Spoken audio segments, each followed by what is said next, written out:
En un remoto pueblo de Huancayo, hace más de medio siglo, vivieron dos conocidos ladrones, Apolinario y Rufino. Estos hombres, avesados en sus fechorías, aprovechaban las sombras de la noche para hurtar cosechas de maíz y alfalfa. Siempre cubiertos con sábanas blancas, parecían espectros flotando bajo la luz de la luna, un truco que les aseguraba que nadie se atrevería a enfrentarlos por temor a las almas.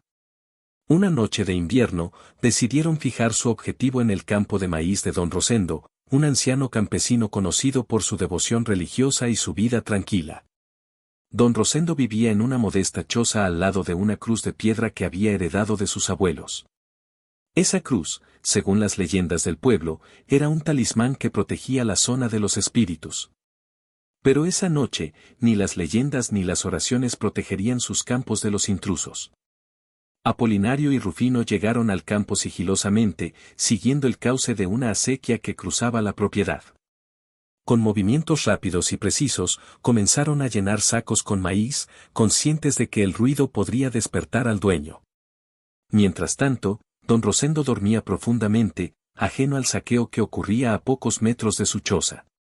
Los ladrones se retiraron antes del amanecer, dejando solo huellas en el barro como evidencia de su crimen. Al amanecer, don Rosendo salió a inspeccionar sus cultivos. Descubrió con horror las mazorcas esparcidas y las plantas arrancadas. «Malditos sean los que han hecho esto», gritó al cielo, invocando justicia divina. Decidió entonces que no permitiría otro robo. Esa noche, armado con un machete y una linterna, se dispuso a vigilar su campo. Cuando la luna se alzó, Apolinario y Rufino regresaron. Desde la distancia, sus siluetas blancas parecían fantasmas deslizándose por los cultivos. Al verlos, don Rosendo sintió un escalofrío recorrer su cuerpo. «Son ánimas», murmuró mientras retrocedía hacia su choza. Allí, tomó un trago de chicha y comenzó a rezar con fervor. «Santa Cruz bendita, protégeme de estas almas perdidas», repitió mientras el miedo lo paralizaba. Al día siguiente, descubrió que nuevamente le habían robado, lo que incrementó su frustración. Decidido a no ser víctima nuevamente, don Rosendo ideó un plan, colocó trampas en la acequia y juró que esa vez enfrentaría lo que viniera, fuera humano o sobrenatural. Mientras tanto, el destino tejía una trama más oscura. Esa misma noche, Rufino, cargando un saco lleno de maíz por una quebrada, perdió el equilibrio y cayó a un abismo. Su cuerpo quedó inerte en las rocas, pero su espíritu, condenado a vagar, regresó al campo para cumplir la cita con Apolinario. Apolinario, ignorando la tragedia de su compañero, llegó al maizal dispuesto a continuar con el saqueo. Don Rosendo, oculto entre los arbustos, escuchó pasos acercándose por la acequia. Cuando vio un bulto blanco moverse hacia el campo, salió de su escondite gritando: «¿Qué haces aquí, desgraciado? Si no me pagas, no sales vivo de mi terreno». Pero antes de que pudiera atacar, el bulto habló con una voz ronca: «No podrás contra mí. Si me tocas, serás el siguiente en caer». Don Rosendo intentó golpear al intruso, pero una sensación de frío recorrió su cuerpo. Sus brazos se volvieron pesados como el plomo, y una fuerza invisible lo derribó al suelo. Allí, agonizó sin poder pedir auxilio, mientras el espectro desaparecía en las sombras, dejando solo un vacío helado a su alrededor.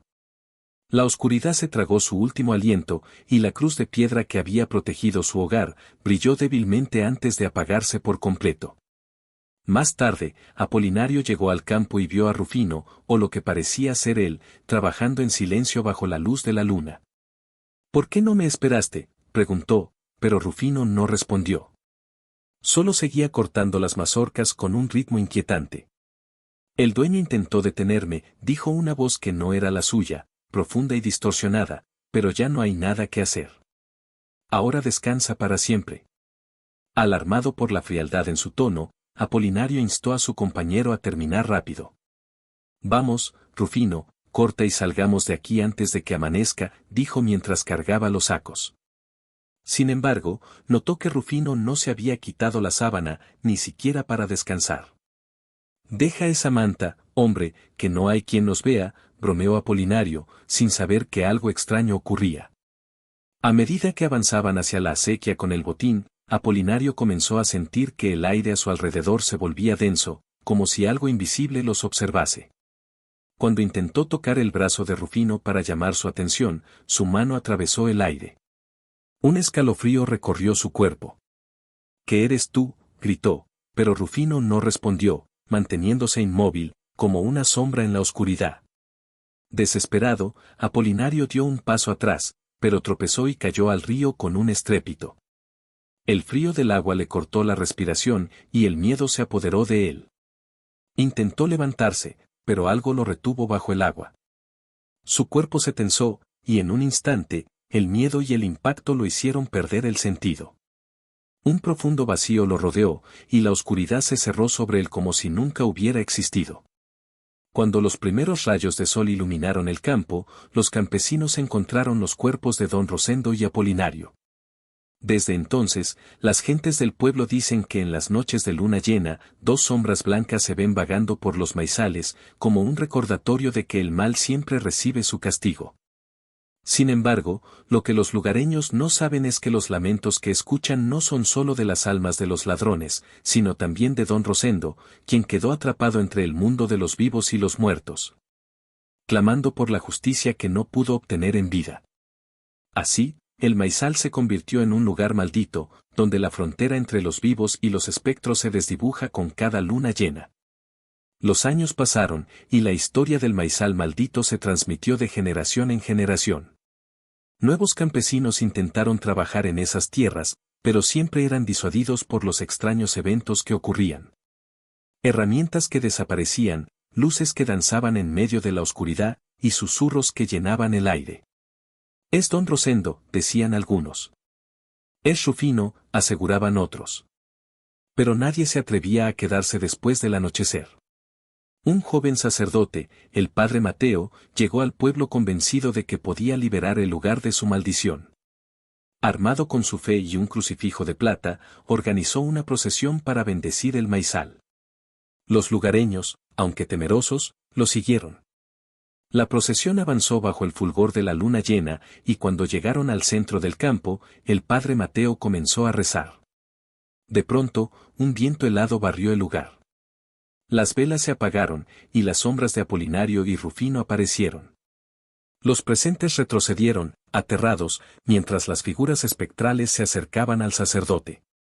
«Dejen este lugar», ordenó el padre Mateo, sosteniendo el crucifijo en alto. Las sombras se detuvieron, pero no desaparecieron. En lugar de eso, se fusionaron en una única figura que proclamó con voz grave: «Esta tierra nos pertenece. Nadie nos la quitará». El padre Mateo continuó rezando, pero la figura avanzó hacia él. Fue entonces cuando un anciano del pueblo, quien había permanecido en silencio hasta ese momento, avanzó con una cruz de madera que había tallado. «Esta cruz fue bendecida por mis abuelos», dijo con determinación. «Si hay justicia, que se haga ahora». La figura espectral se detuvo y comenzó a desvanecerse, como si la cruz tuviera el poder de disipar su maldad. Cuando finalmente desapareció, el aire se sintió más ligero. Pero no hubo celebración. Los lugareños sabían que, aunque las sombras habían desaparecido, el maizal seguiría cargando con el peso de su historia. Desde entonces, el maizal quedó abandonado. Nadie se atrevió a cultivar esas tierras de nuevo.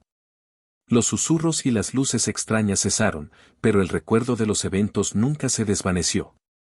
Cada luna llena, los habitantes del pueblo se reunían para contar la historia a los más jóvenes, asegurándose de que nadie olvidara la lección de aquel lugar. El maizal maldito se convirtió en una advertencia para quienes pensaran en hacer el mal. Porque, como decían los ancianos del pueblo, el mal siempre encuentra la manera de regresar a quienes lo siembran. Y así, entre leyendas y susurros, el campo permaneció como un recordatorio eterno de que la justicia, aunque tarde, siempre llega. Si te gustó esta historia, no olvides darle like, suscribirte a nuestro canal Cuentos Profundos y activar la campanita para que no te pierdas ninguno de nuestros relatos. Déjanos en los comentarios si tienes historias similares o alguna que te gustaría que narráramos. Hasta la próxima.